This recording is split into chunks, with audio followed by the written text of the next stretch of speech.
If we actually believe what God says, boy, it doesn't show up in our lives a lot, does it? This is why. Hope deferred what? Makes the heart sick, right? Hope deferred, put off, postponed, delayed, prolonged, suspended. Waiting on God can make our hearts sick, unwell, ill, bad, not oneself, nauseous, debilitating, down, frail, infected, broken, feeble, weak, run down. That's what waiting, God's waiting can do to us.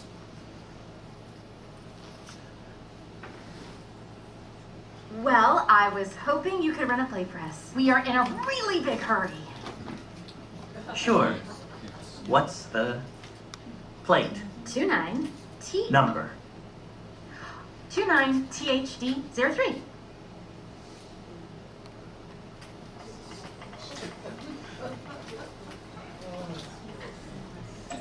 Two. 9. THD03. T. HD03.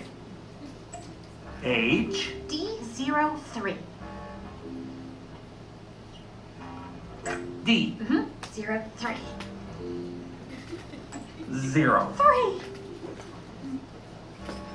Hey, Flash, want to hear a joke? No! Sure. What do you call a three-humped camel? I don't know. What do you call a 3-humped camel. 3-humped camel? Pregnant.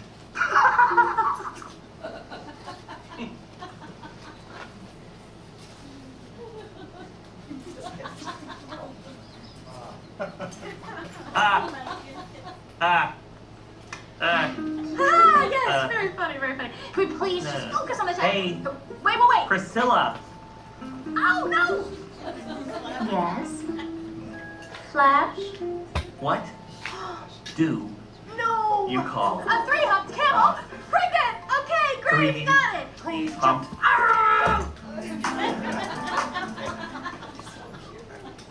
That's what it feels like waiting on God.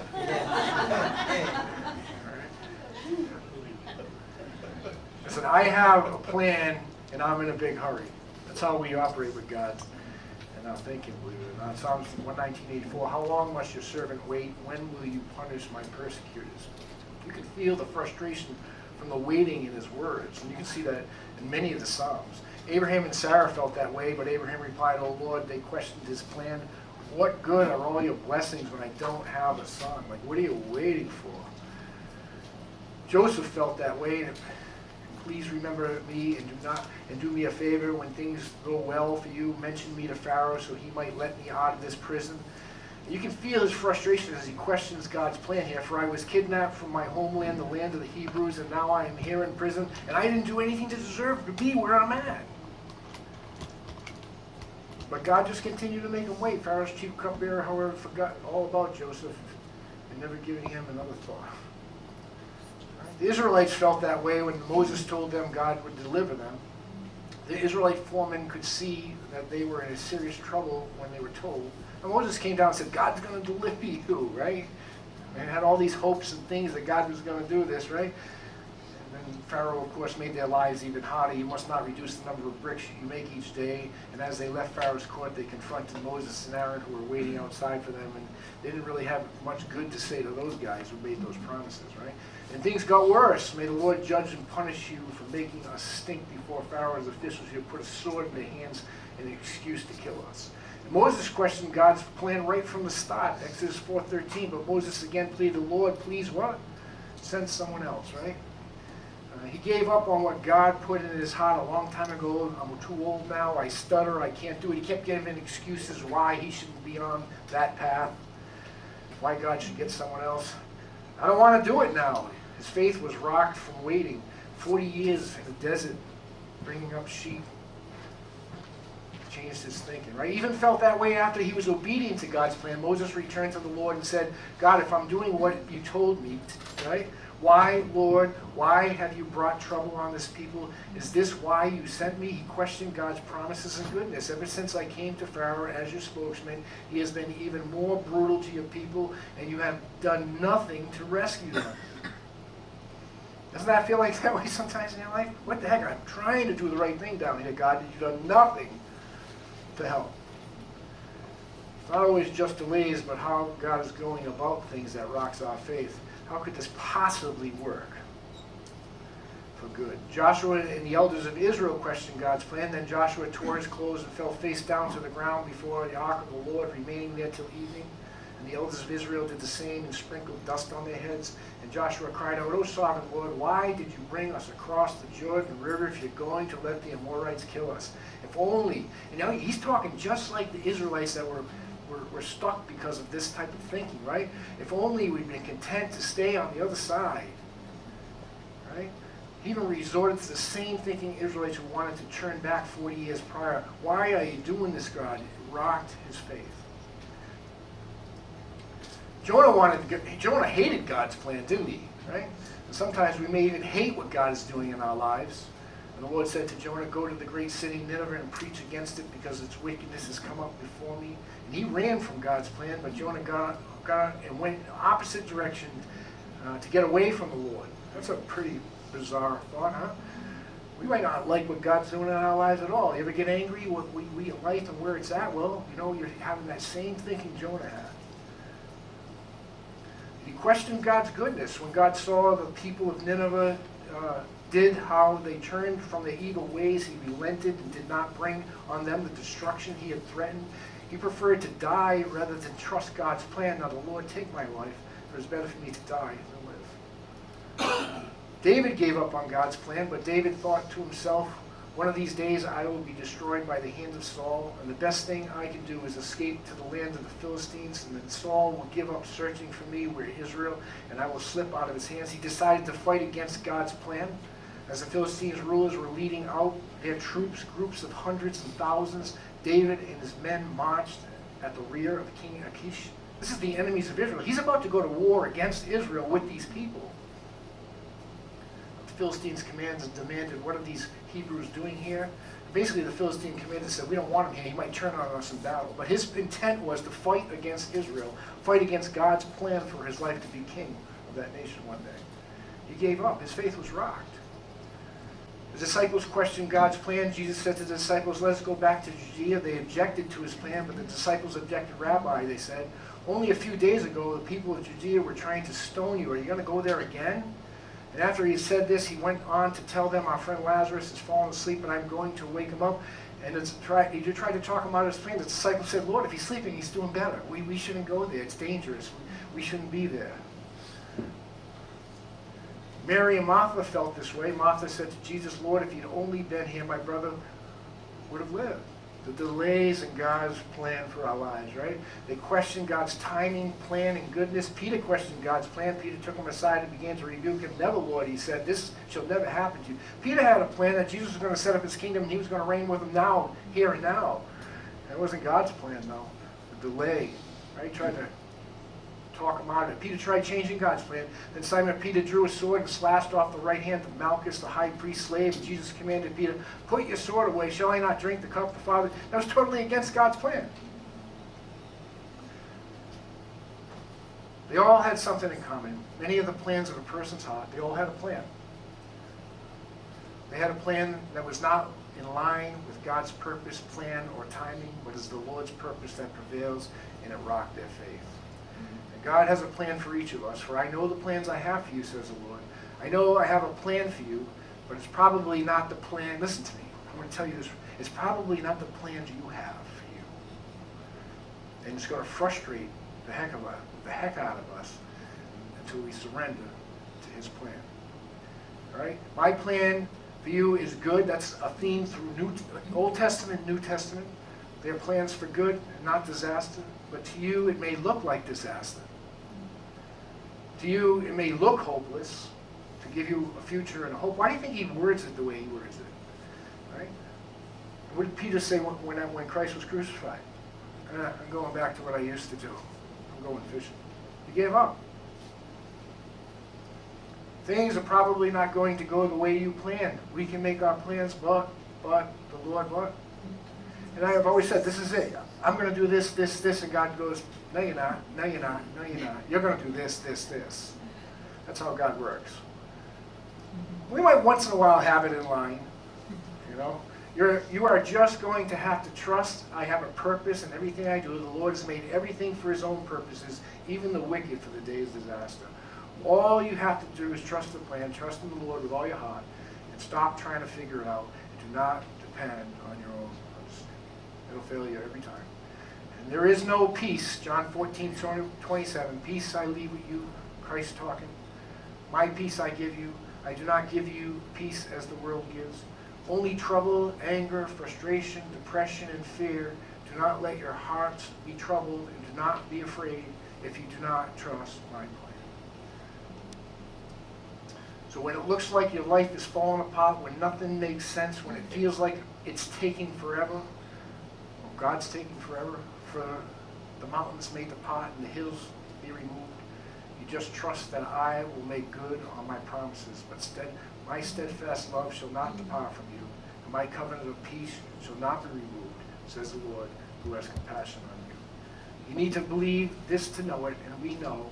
I cause everything to work together for good, that God causes everything to work together for good for you, to those who love God and are called according to his purpose. Then my goodness is running after you. Now this is the blessed assurance that only faith can bring. Let us draw near to God with sincere heart, with the full assurance that faith brings. If you are not sure and there is no peace, let us hold tightly without wavering to the hope we affirm, for God can be trusted. What? Keep this promise. And that's the assurance he wants his people to have, no matter what we're going through. And somehow, some way, God's going to turn this for good. All right? Wrap yourself in my love and trust me. This is the theological element of prayer, and what it means is trust God. Trust God. Matthew 21, the parallel passage adds, have faith in God and don't doubt. It's not the nature of faith here that is the issue, it's the character of God that is the issue. Another way to say it, trust God. I will tell you, look, if you want to have an effective prayer life, you must trust God. You must trust his power, but you also must trust his purpose and his promise and his plans and his will. In other words, you have to trust that he knows better than you do. Trust God. Trust God.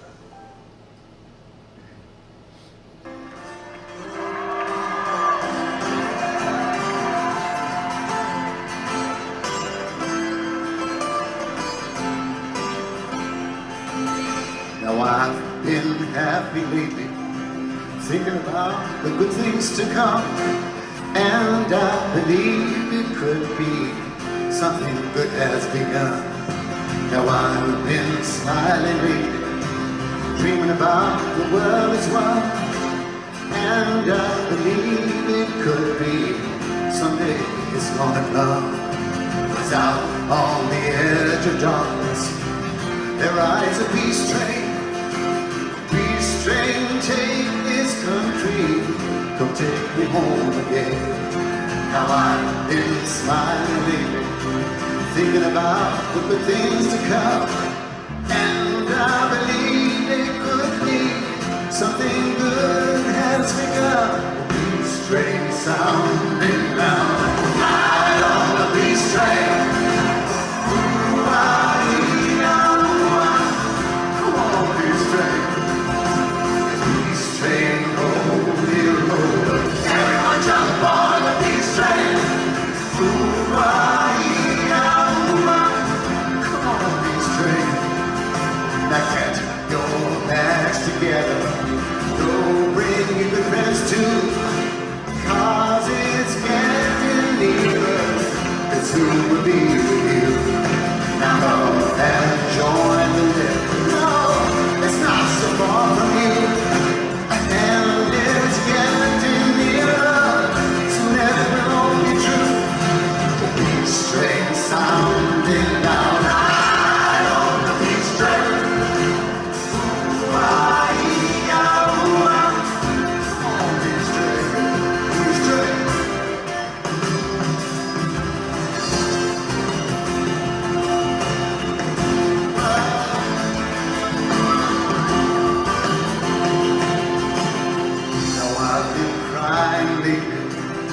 thinking about the world as it is. Why must we go on hating? Why can't we live in this? Cause I'm on the edge of darkness. There rides a peace train. Oh, peace train, take this country. Now take me home again. The peace train sounding loud. High on the peace train.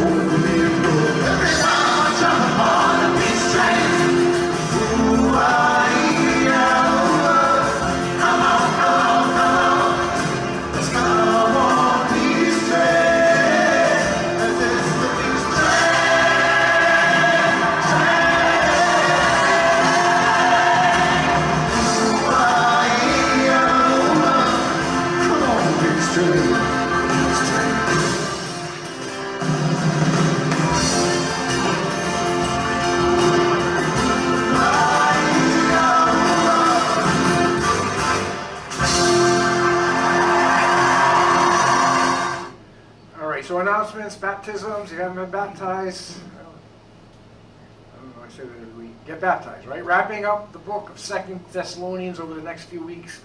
I actually wanted to do a message. I'm going to backtrack because it's about what God thinks about people who work for a living and people who don't. So I'm going to use that on Labor Day, I figured. That'd be a good message for that particular day. Now it comes before these other two messages, but I'm going to just jump ahead. We're talking today about the peace of God, right? And how much we trust the goodness of God is how much we will experience the peace of God. And how much we are faithful to God's word is how much we will experience the peace of God. And I put authors there because I have a lot of information here, and I didn't give everybody credit for the quotes in this message. So just so you know, I use multiple preachers and authors to put in the messages. So, but I wanted to throw that up there.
Was the men's fellowship there. There was Eric and Sam that threw that, so don't thank me. Some people have done that. I've directed it right back to you guys, just so you know. These are the four finalists. And, working from the guy in the blue shirt back, where some they allow people to take pictures of their fish. I think that's how a couple of them got them, because they were out on boats. So not all were actually in their hands. So we're going to take their word for it. I did some. So here's the overall fish winner right there. It's a pretty good size one, right? And I did some fishing myself, but they disqualified me for some reason. They said that because I didn't have my face in the picture, that they didn't believe it was real. And then there was this one I caught, and they said that my fishing pole couldn't hold that fish. You know? And I caught this one, and they said that that's a saltwater fish, Joe. Pond. So we know who the true winner was, right? And I made a decision without asking the guys this, but we're going to let Sam's wife come to all the men's fellowships. It really was a good time. All right, so God does have a train, right? Isaiah 6:1 says, "In the year that King Uzziah died, I saw also the Lord sitting on a throne, high and lifted up, and his what? Train filled the temple." And Moses seen it, right? And the Lord said, "There is no place near me where you may stand. There is a place near me where you may stand on a rock. And when my glory passes by, I will put you in a cleft of the rock and cover you with my hand until I have passed by. And then I will remove my hand and let you see me from behind, but my face will not see." What do you know what he's seen? He's seen the train of the angels following him wherever he goes. What an amazing thing that must have been, huh? God's train. Right? God wants us all to get on the peace train now. May the Lord of peace himself continually grant you peace in what? Every circumstance. Right? He wants us to get off the stress train. Do not be anxious about what? Anything. But in every circumstance, by prayer and petition with thanksgiving, present your requests to God. So the title of the message this morning is The Peace Train. Let's pray before we start. Heavenly Father, go and help us to, God, grasp your word this morning, that you do not want us living in stress. You've made it very clear, Lord, that you've given us your peace, but help us to understand there's a part we must take in that process, Lord, to experience it in Christ's name.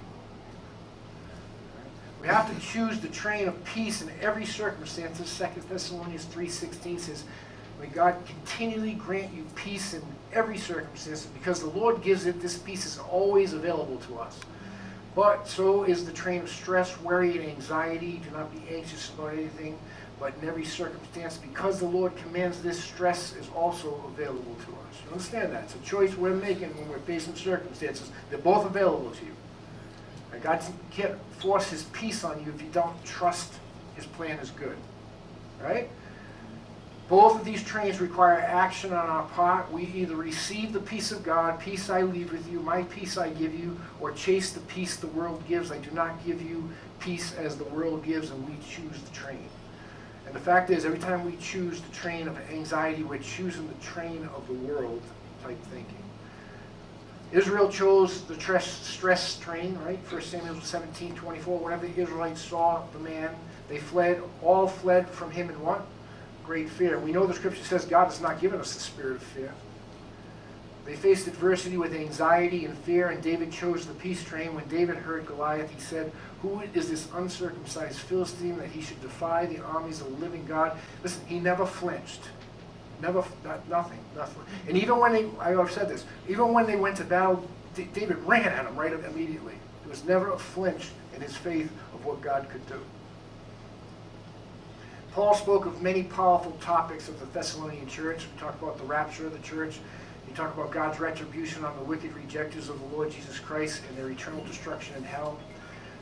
God's judgment of sinful world in the day of the Lord. He predicted the coming of the final Antichrist, his blasphemous admonition of destruction he will commit in his ultimate destruction of the return of Jesus Christ. And he warned of deceiving wolves in sheep's clothing in the church who were teaching them that they missed the rapture and were in the day of the Lord and that they were going through the tribulation. And you can read, I really like 1 and 2 Thessalonians. It really is just a great book with a lot of really meaty topics.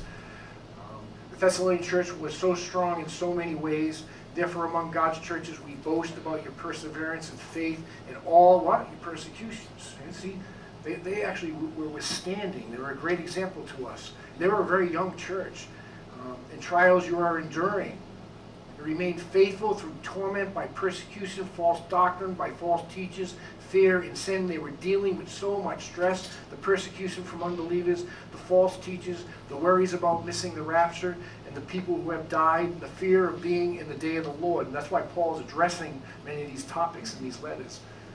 But the conclusion of Paul's letter is like a calm sea after a violent storm. 2 Thessalonians 3:16. This is how he's starting to wrap up this book. It's a complete shift of topics from all these extreme topics. And all of a sudden he says this out of the clear blue. And he's going to wrap up his letter.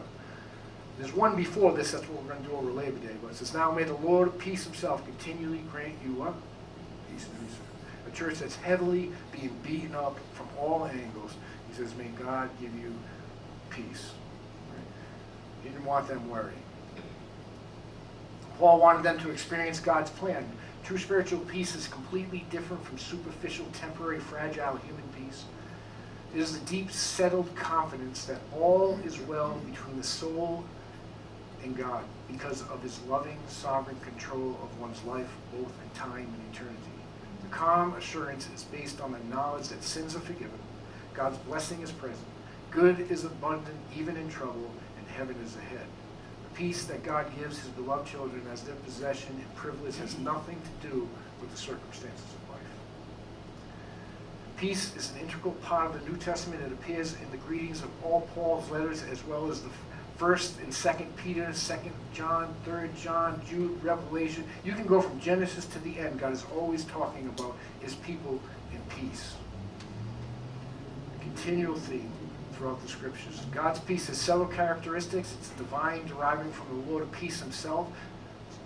Now may the Lord of peace himself, something only God can give. And because God is peace, only he can give the ability to experience real peace. Because God is love, only he can give the ability to experience and display real love. The world does not have the ability to do these things. You can love like God if you have God in you, and you can experience God's peace if you have God in you, because he is peace. And think about this. You're going to see God from a different perspective here. And a lot of times when we talk about peace, you're just thinking about yourself, how you can experience it. But I want you to see how God is peace. And just think about this for a second, right? God is always at perfect peace, without any discord within himself. He is never under stress. He's never worried or anxious or fearful, unsure or threatened. He's always perfectly calm, tranquil, and content.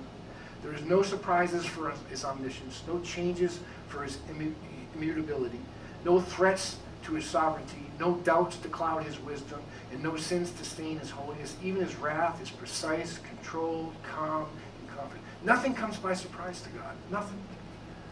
Nothing. He's perfectly in control. You follow Jesus. Find one time where he was stressed out. Nothing. He was always in control of the circumstances around him. And that's God. Always at perfect peace. God gives peace by giving himself. In him you also, after listening to the message of truth, the gospel of your salvation, having also believed, that's when that's what happened, you were sealed within him with the what? Holy Spirit of promise. You have the ability to experience this peace because why? Because God lives in you. Upon salvation, we are indwelled with the God of peace. And because we are indwelled with God of peace, we can experience his peace. And the Holy Spirit's mindset, when he peers outwardly from within us at the things that cause us anxiety, is perfect peace. He's not shaken at all. There's no surprises for his omniscience, right? No changes for his immutability. That's how he sees everything you're seeing. You're peering at circumstances one way. He's peering at them with this type of thinking. Nothing is surprising him. He knew what was coming your way before it came your way. He already knows how he's going to deal with it before. That's why it's called the Lord is my shepherd. Shepherds went out the day before and prepared for the sheep. God already knows how he's going to deal with all the circumstances going on in your life. That's what he's saying. Listen, trust that I'm in control. Right? We already have the ability to live in peace because he is peace. God is defined as peace throughout the Bible. The God of peace will be with you, Romans 15:33. 1 Corinthians 14:33. For God is not a God of disorder, but of peace. 2 Corinthians 13:11. Finally, brothers and sisters, rejoice, strive for full restoration, encourage one another, be of one mind, live in what? Peace. And the God of love and peace will be with you. Philemon 4:9, keep putting into practice all you learned and received from me, everything you heard from me and saw me doing, then the God of peace will be with you. And see, those were prior qualifications for that happening in your life. May God himself, the God of peace, sanctify you through and through, and may your whole spirit, soul, body be kept blameless at the coming of our Lord Jesus Christ. Jesus is referred to as the Prince of Peace in Isaiah. For to us a child is born, to us a son is given, the government will be upon his shoulders, and he will be called Wonderful, Counselor, Mighty God, Everlasting Father, and what? Prince of Peace. Right? Another proof. That's another proof of the Trinity, right? Listen, Isaiah 42:8 says this. This is off topic a little. I am the Lord, that is my name. I will not give my glory to anyone else, nor share my praise. Christ shares with God's attributes in every aspect if you follow it through the scriptures. Christ is the Prince of Peace. All right, Jesus is referred to as our peace, for Christ himself is our peace. Holy Spirit produces peace in our lives, but the Holy Spirit produces this kind of fruit in our lives: love, joy, peace. Christ is our peace with God. Therefore, since we have been justified through faith, we have peace with God through our Lord Jesus Christ. And there's another scripture that says we were all at one time enemies of God. But with Christ, when you accept him and allow him into your life, you're at peace with God. You're no longer his enemy. In a perfect, harmonious working of the Trinity, you know the message God sent to the people of Israel, announcing the good news of peace through Jesus Christ, who is Lord of all. God made a way of peace available to us through Christ. The Father decreed peace, the Son purchased it, and the Holy Spirit brings it. What is peace? It is more than the absence of hostility and animosity and trouble. It is more than the absence of negative realities. The idea of peace in the Bible is wholeness and completeness and blessing and fulfillment. When in the Old Testament, one would say to another, peace be with you, he's not saying merely, I hope you don't get into a fight today. It is a positive statement of blessing. May God's help and strength and favor be yours. Peace be with you. The question is, where does this peace come from? That's the emphasis here. He is saying that true peace comes only from God. God is the God of peace. Where there is God, there is peace. Where there is true peace, there is God. God is the source of peace. God is the substance of peace. God is the sustainer of peace. God is the supply of peace.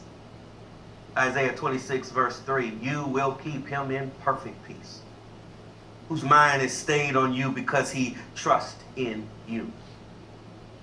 The one who runs to the cross and trusts the Lord Jesus Christ for salvation is a beneficiary of peace with God, says Romans 5:1. Having been justified by faith, we now have peace with God through our Lord Jesus Christ. Sin makes us enemies of God, but the blood and righteousness of Christ brings peace with God. But not only does the Christian have peace with God, he has access to the peace of God.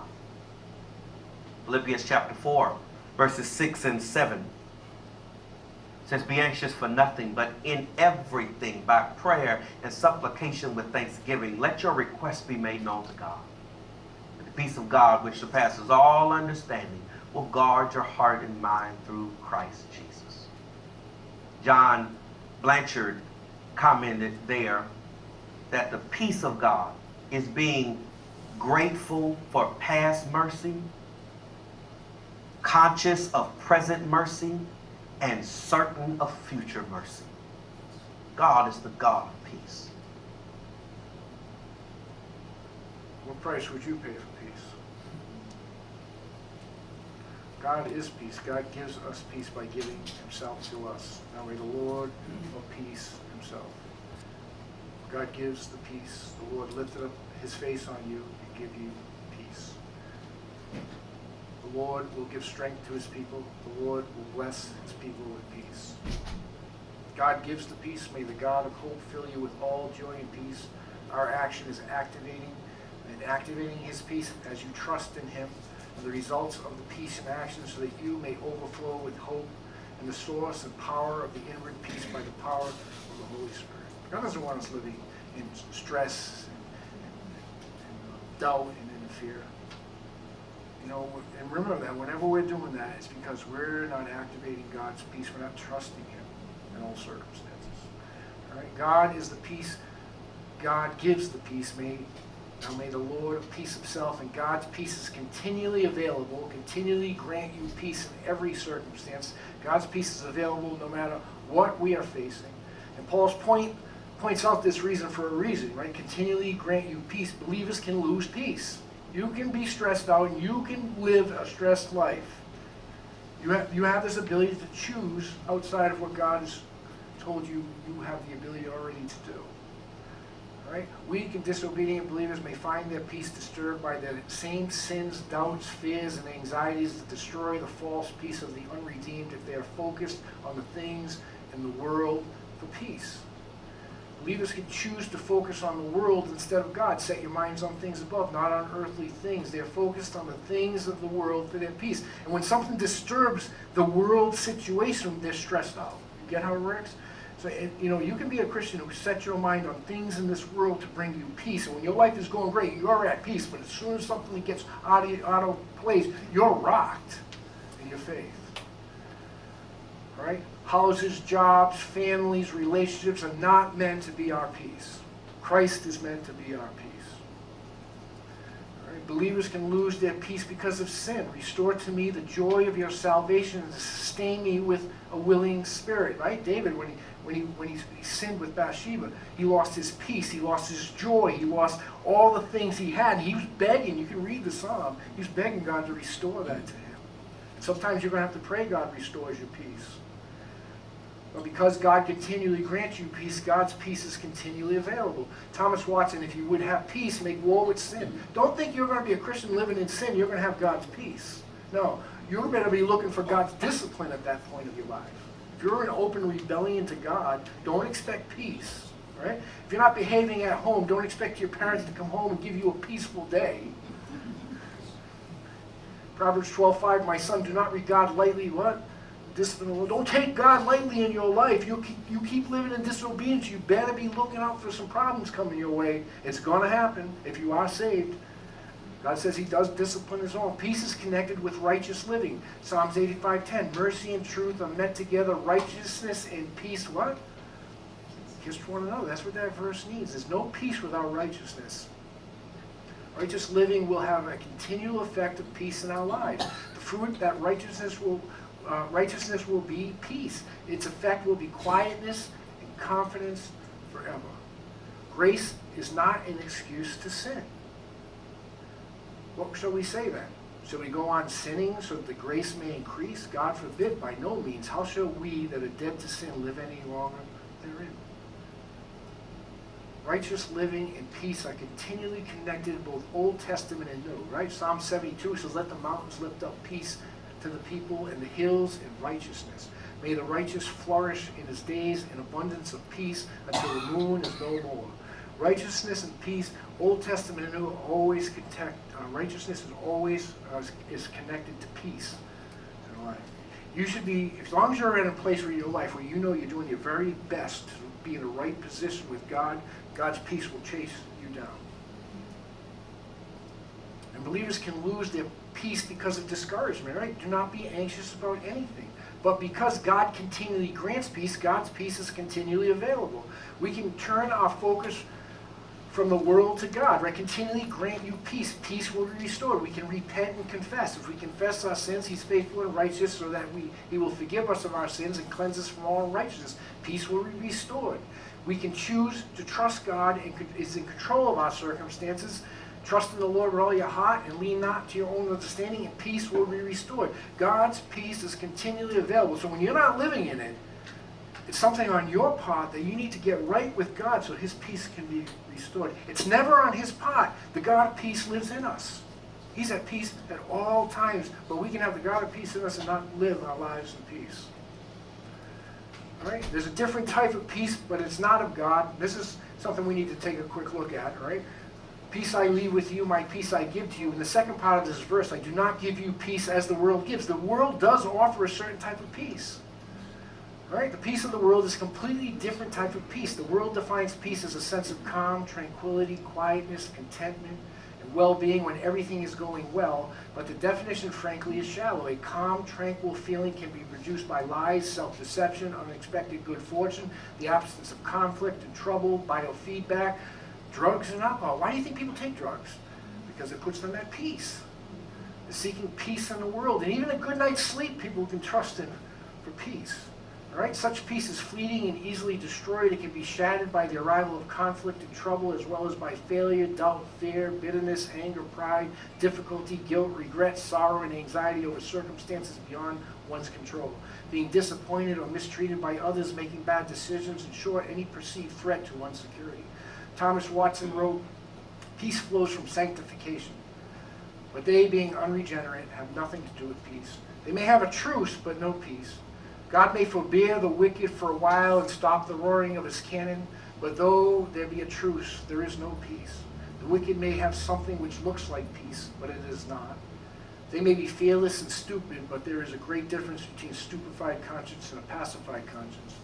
This is the devil's peace. He rocks men in the cradle of security. He cries, 'Peace, peace,' when men are on the precipice of hell.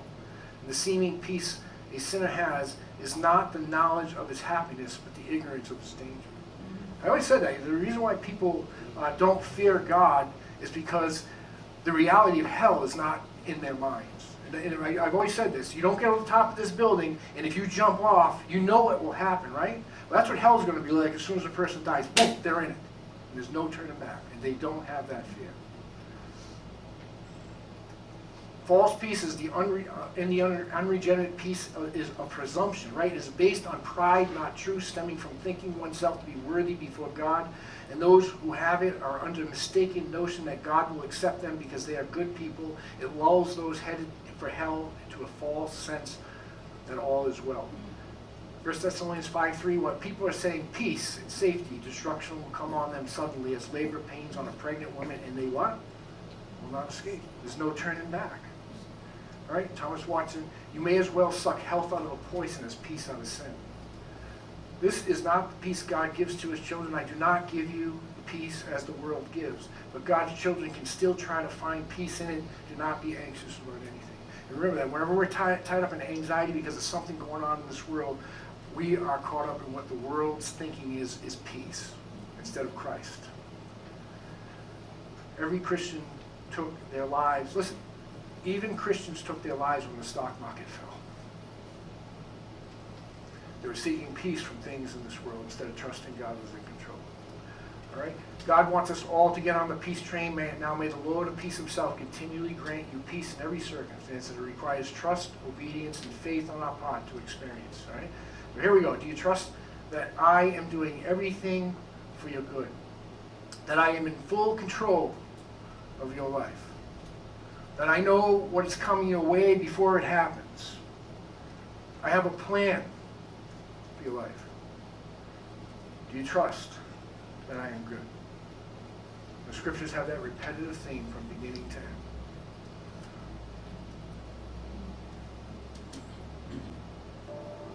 This Bible verse could change your entire day. Romans 15:13. May the God of hope fill you with all joy and peace as you trust in him, so that you may overflow with hope by the power of the Holy Spirit.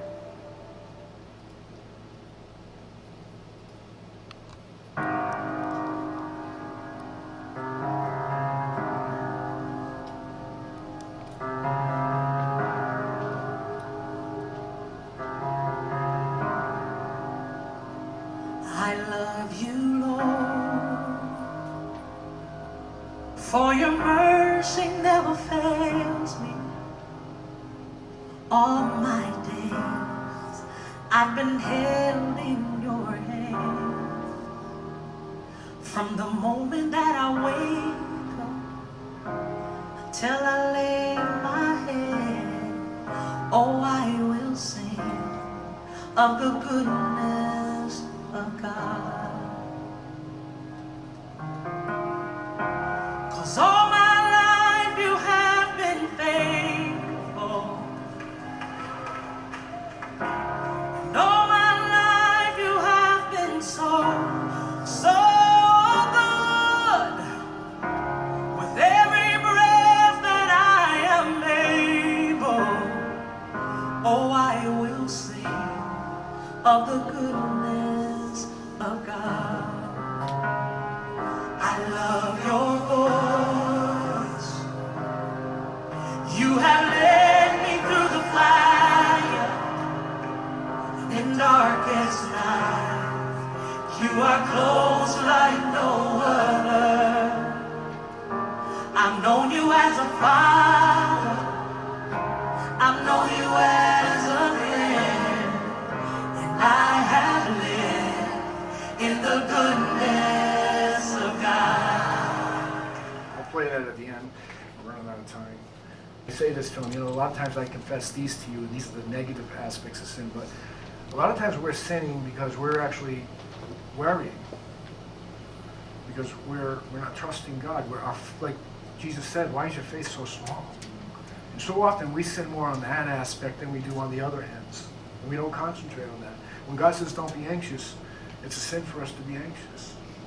And when he's trying to teach us, listen, I'm in you. I'm in full control. I'm never nervous. I know what's coming your way. I prepared your life. I knew you before you got here, and your life's been written in a book every day. Your life's been written in a book before one came to pass. And our job is to what? Trust him. Or there will be no peace in our lives. So the next time you're feeling worried and anxious, remember, put yourself in the right thinking. Say, God does not want this in my life. That's the enemy. He gives a sound mind. Anything else, it's the enemy. So my hope is for God's peace for all of us, because it's a constant struggle in this world. It's in so much turmoil, isn't it? Between families, relationships, personal lives, jobs, and then the world. You look at the world, it can't help but bring anything but stress in our lives. That's not God's will for his people, right? So let's pray. I'm going to pray for Kelly this morning also. She asked me to pray for her. She's going through some difficult times. So let's pray. Heavenly Father God, we thank you for your word. We thank you, God, that you make it clear, Lord, your peace is continually available to us. Lord, help us, God, to trust you. Help us to trust you're in control of our lives. Help us to trust you in a world that looks so chaotic, God, around us. The devils and the enemies attacking us continually, Lord. Help us to stand firm, God, and trust and live in the peace that you desire us to live in. Just remain faithful to you, loving and serving you, and understanding that, God, we are promised eternity, that our future is set, and that you're with us every day and everywhere through every circumstance. And I pray your peace be upon each person here, God, in their new way as they consider that you are the God of peace. And Lord, I pray for Kelly this morning. She's going through a really difficult time in her life, and I pray, God, for her encouragement, her strength for her daughters, and I pray you bring salvation to people in her family that need it. And for Charlie, you would heal, God, him. And all these things we ask and pray in Christ's name. Amen. That's it, guys.